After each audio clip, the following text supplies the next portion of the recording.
बिस्मिल्लाहिर्रहमानिर्रहीम। अस्सलाम वालेकुम डियर स्टूडेंट्स। बेटा torque plus motion and force का लास्ट कंटेंट हमारे पास आज हम डिस्कस कर रहे हैं, प्रोजेक्टाइल मोशन। इसकी बेसिक्स जो इक्वेशंस हैं, जो फार्मूलाज यूज़ होते हैं बेटा जी, वो सारे मैंने प्रिसाइज करके यहाँ पे राइट कर दिए हुए हैं। अगर इन फार्मूलाज के फाइनल रिजल्ट्स आप लोग याद रखते हैं तो इंशाल्लाह इससे रिलेटेड कोई भी एमसीक्यू ऐसा नहीं होगा जो आप कवर ना कर सकें। अब बड़ा देखिएगा, सबसे पहले बड़ी आसान सी बात है, two dimensional motion under the action of gravity and inertia is known as projectile motion and body which moves under the action of gravity and inertia in two dimension is known as projectile. ये सब बच्चों को इसकी definitions का पता है कि वो बॉडी जो टू डायमेंशनल मोशन करती है under the action of gravity and inertia that is known as projectile, और इस मोशन को हम प्रोजेक्टाइल मोशन का नाम देते हैं। अब थ्रू आउट दिस मोशन बेटा जी हमारे पास जो एक्सेलरेशन है वो जी के इक्वल होता है और वो कांस्टेंट होता है। एक्सेलरेशन हमेशा जी के इक्वल होता है और वो कांस्टेंट होता है। ये बात मैं रिपीट कर रहा हूँ, एक्सेलरेशन टोटल जो होता है प्रोजेक्टाइल का वो जी के इक्वल होता है और वो कांस्टेंट होता है जी। अब बड़ा दो तरह के केसेस डिस्कस किए जाते हैं। हॉरिजॉन्टल प्रोजेक्टाइल मतलब किसी भी बॉडी को कुछ हाइट से थ्रो किया गया है, जैसे कोई भी एक जेट प्लेन से हम कोई मिसाइल या कोई बॉम्ब जो है वो थ्रो करते हैं या लॉन्च करवाते हैं, तो वो जो फायर किया जाता है हमारे पास मिसाइल किसी भी जेट प्लेन से, वो जेट प्लेन हाइट पे होता है और उसको थ्रो करता है एनिमीज के ऊपर, तो वो कुछ इस फॉर्म में जो है वो मूव करना शुरू कर देते हैं। तो ये हमारे पास एक सिंपल एग्जांपल है हॉरिजॉन्टल प्रोजेक्टाइल की। अब बड़ा जी इसमें हमारे पास जो है टू डायमेंशनल मोशन में हॉरिजॉन्टल हमारे पास मोशन भी होगी और वर्टिकल मोशन भी होगी, दोनों को कंपैरेटिवली मैंने यहाँ पे डिस्कस किया है। अब बड़ा जी हॉरिजॉन्टल में आपने याद रखना है कि हॉरिजॉन्टल का मतलब है एक्स वाले कंपोनेंट्स और वर्टिकल का मतलब है वाई वाले कंपोनेंट्स। अब हॉरिजॉन्टल में बेटा जी जो फोर्स एक्ट करती है वो एयर फ्रिक्शन होती है। Air always move parallel to the surface of the earth, और जो एक्सिस अर्थ की सरफेस के पैरेलल होता है उसे हम नॉर्मली हॉरिजॉन्टल एक्सिस का नाम देते हैं। तो हॉरिजॉन्टल मोशन में एफ एक्स जो है वो एफ एयर की इक्वल होगी। आइडियल केस में एयर फ्रिक्शन को हम इग्नोर करते हैं, जिस वजह से एफ एक्स एफ एयर जो है ये कितनी हो जाएगी, जीरो। अगर एफ एक्स जीरो है इसका मतलब ए एक्स भी जीरो होगा, तो एक्सेलरेशन की वैल्यू यहाँ पे जीरो होगी हॉरिजॉन्टल के केस में। इसका मतलब है कि जो टू डायमेंशनल मोशन है उसमें हॉरिजॉन्टल वाला एक्सेलरेशन हमेशा जीरो होता है जी। अब वर्टिकल के केस में एफ वाई जो है वो ग्रेविटेशनल फोर्स की इक्वल होगी। एफ वाई को लिख सकते हैं जी एम ए वाई, जबकि इसको एम जी लिखते हैं एफ जी को, तो एम से एम कैंसिल हो जाएगा, ए वाई किसकी इक्वल आ जाएगा जी, जी के। तो इसका मतलब है हमारे पास ए वाई जी की इक्वल है। अब देखिएगा ए एक्स जीरो है, ए वाई जी है, दोनों को एड अप करेंगे, रिजल्टेंट एक्सेलरेशन ए जो है वो फिर जी की इक्वल आ जाएगा। नेक्स्ट बेटा जी डिस्टेंस जो होता है हमारे पास हॉरिजॉन्टल और वर्टिकल, इसमें डिस्टेंस के लिए हम बेटा जी सेकंड इक्वेशन यूज़ करते हैं we i t plus half a t square. इसमें बेटा जी हमारे पास अब यहाँ पे लिखेंगे v I x t plus half a x t का स्क्वायर जब हॉरिजॉन्टल का जिक्र करेंगे, और अगर वर्टिकल का जिक्र करेंगे तो वेलोसिटी और एक्सेलरेशन के वर्टिकल कंपोनेंट्स लेंगे। अब हमें पता है कि ए एक्स जीरो है, तो यहाँ पे हाफ ए एक्स की जगह जीरो पुट करेंगे तो ये पूरी टर्म ही जीरो हो जाएगी। हमारे पास बचेगा S is equal to we I X into T, V I X into T. V I X को लिख सकते हैं we I cos theta into T आ जाएगा। So V I X is equal to constant बेटा जी। तो हमारे पास यहाँ पे जब एक्सेलरेशन ए एक्स जीरो है इसका मतलब है वेलोसिटी अलॉन्ग एक्स एक्सिस जो है वो चेंज नहीं होती, क्योंकि इसे चेंज करने वाली एयर फ्रिक्शन को हम यहाँ पे इग्नोर कर देते हैं। अब नेक्स्ट बेटा जी हमारे पास है s is equal to we I y into t plus half a Y into t square. अब बेटा जी ये हमारे पास अगेन जो है वो सेकंड इक्वेशन है, इसमें वर्टिकल हमारे पास केस है तो वर्टिकल कॉम्पोनेंट्स लेंगे वाई वाले। अब इसमें बेटा जी देखिएगा सबसे जो मैक्सिमम हाइट है, इनिशियल जो वेलोसिटी है, यहाँ पर इनिशियल वेलोसिटी के पास सिर्फ हॉरिजॉन्टल कंपोनेंट होता है, वर्टिकल कंपोनेंट नहीं होता। हाईएस्ट पॉइंट पे, मैं रिपीट कर रहा हूँ, प्रोजेक्टाइल के हाईएस्ट पॉइंट पे सिर्फ उसके पास हॉरिजॉन्टल कंपोनेंट होता है, वर्टिकल कंपोनेंट वेलोसिटी का नहीं होता। इसलिए वर्टिकल कंपोनेंट अगर वी आई वाई जीरो है तो यहाँ पे जीरो पुट कर देंगे तो इसकी फर्स्ट टर्म जीरो हो जाएगी, तो बाकी बचेगा half a Y T square. अब ए वाई किसकी इक्वल है जी के, तो इसे लिख सकते हैं हाफ जी टी स्क्वायर, और जी को अगर 10 लेते हैं तो 10 divided by 2 that will be 5 T square, that is a vertical distance S बेटा जी। अब इस वर्टिकल डिस्टेंस को एस को हम वाई से लिख सकते हैं, जबकि हॉरिजॉन्टल डिस्टेंस एस को हम एक्स से लिख सकते हैं बेटा जी। अब वेलोसिटी के लिए हमारे पास बेटा जी यहाँ पे लिखा गया है v is equal to we f is equal to we i plus a t, तो वी एफ एक्स और वी आई एक्स इक्वल होंगे। अभी बता के आए हैं कि वी एक्स कॉन्स्टेंट रहता है, तो v F x is equal to we I x. V F x किसकी इक्वल आ जाएगा, वी आई एक्स क्या होता है जी, वी आई कॉस थीटा। इसकी वजह है कि ए एक्स जीरो होता है, ए एक्स जीरो होने का मतलब वेलोसिटी हर पॉइंट पे along X along horizontal component जो है वो हमेशा कांस्टेंट रहती है। जबकि वी एफ वाई किसकी इक्वल आएगा बेटा जी, we I Y plus A Y into T. अब वी आई वाई अगेन क्या है जी, जीरो है, तो वी आई वाई इसमें फर्स्ट टर्म जीरो हो जाती है। A Y into T, A Y की जगह पे हम क्या लिख सकते हैं जी, तो ये जी टी आ जाएगा, ठीक है। इसको 10t भी लिखा जा सकता है। अब बड़ा नेक्स्ट हमारे पास आ जाता है जी जनरल, अगर हम लोग जो है ये फाइनल वेलोसिटी फाइंड करें तो हमें किसी भी वेक्टर को फाइनली फाइंड करने के लिए उसके एक्स कंपोनेंट का भी स्केयर लेना पड़ता है और वाई कंपोनेंट का भी स्केयर लेना पड़ता है। इनके स्केयर्स के जो रिजल्ट होते हैं उन्हें हम ऐड करते हैं और इनका जो नेट रिजल्ट आता है एडिशन के बाद उसका स्केयर रूट लेते हैं। तो हम लिख सकते हैं V is equal to V F X का square plus V F Y का स्केयर होल स्केयर रूट। और वी इक्वल आ जाएगा वी एफ एक्स किसकी इक्वल है, वी आई एक्स के। वी आई एक्स को क्या लिखते हैं जी, वी आई कॉस थीटा, क्योंकि एक्स वाली वेलोसिटी चेंज नहीं होती। मैं बार रिपीट कर चुका हूँ, दोबारा बता रहा हूँ, वी एफ एक्स वी आई एक्स कॉस थीटा की इक्वल है। ये V F x cos theta की इक्वल क्यों नहीं है, क्योंकि वी आई एक्स जो है या वी एक्स जो है वो चेंज नहीं होता। तो final x component of the velocity और इनिशियल एक्स कंपोनेंट किसी भी पॉइंट पे देखें हमेशा एक्स की वैल्यू क्या रहेगी जी, सेम रहेगी।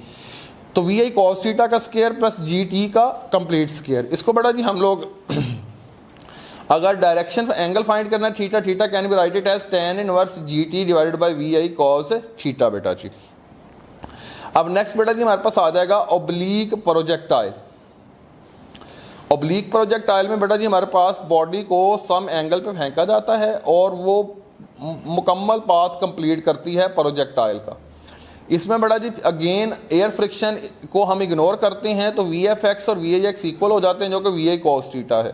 लेकिन वी एफ को हम लिखते हैं we I sine theta minus ji t. अगर हम इनिशियल पॉइंट ये लेते हैं तो बॉडी को इनिशियली अपवर्ड फेंका गया था तो उसका एक्सेलरेशन प्लस जी नहीं माइनस जी होगा। जबकि हॉरिजेंटल वाले केस में हमने बॉडी को नीचे फेंका था तो उसका इनिशियल इमोशन डाउनवर्ड हुई थी तो इसलिए उसका एक्सेलरेशन पॉजिटिव जी की इक्वल था। यहाँ पे बॉडी की इनिशियल मोशन अपवर्ड है तो इसका मतलब है एक्सेलरेशन जो है वो ग्रेविटी के अगेंस्ट है, तो ए इज इक्वल टू माइनस जी होगा बेटा। यानी बॉडी की मोशन जो है वो अगेंस्ट ग्रेविटी है, जिस वजह से एक्सेलरेशन नेगेटिव जी होगा। अब बेटा जी हमारे पास फर्स्ट इक्वेशन होती है v f is equal to we i plus g t plus a t. अब वी एफ को हमने वी एफ वाई लिख दिया और वी आई को वी आई वाई को क्या लिख सकते हैं जी, वी आई साइन थीटा। अब एक्सेलरेशन प्लस ए टी था तो ए की जगह पे हम क्या लिखेंगे, माइनस जी इंटू टी आ जाएगा। अब यहाँ पर भी फाइनल वेलोसिटी फाइंड होगी अगर हम उसके एक्स कंपोनेंट वाई कंपोनेंट के स्केयर्स को ऐड करके उनका स्केयर रूट ले लें। अब नेक्स्ट बेटा जी वी एफ किसकी इक्वल है जी, स्केयर रूट वी आई कॉस थीटा का स्केयर प्लस वी आई साइन थीटा माइनस जी टी का स्केयर। ये वी एफ एक्स की वैल्यू आ गई, ये वी एफ वाई की वैल्यू आ गई। अब इसे थोड़ा बड़ा सिंप्लीफाई करेंगे तो हमारे पास रिजल्ट आ जाएगा वी आई square plus g square t square minus 2 sine theta into g t. अब बड़ा ये जो रिलेशंस मैंने आपको लिखवाए हैं ये दो रिलेशंस बेटा जी, और ये रिलेशंस इनकी और ये वाला जो एंगल का रिलेशन है, वाई वाली वैल्यू ऊपर लिखनी है, एक्स वाली वैल्यू नीचे। जैसे ही यहाँ पे वाई वाली वैल्यू ऊपर, एक्स वाली वैल्यू नीचे, तो ये जो वाई और एक्स की वैल्यू को डिवाइड करके हम एंगल ले रहे होते हैं tan इनवर्स के साथ। बेटा ये सारे रिलेशंस अभी तक जस्ट आपने रिमेंबर करने हैं, ये एज इट इज़ आप लोगों से पूछे जाएंगे।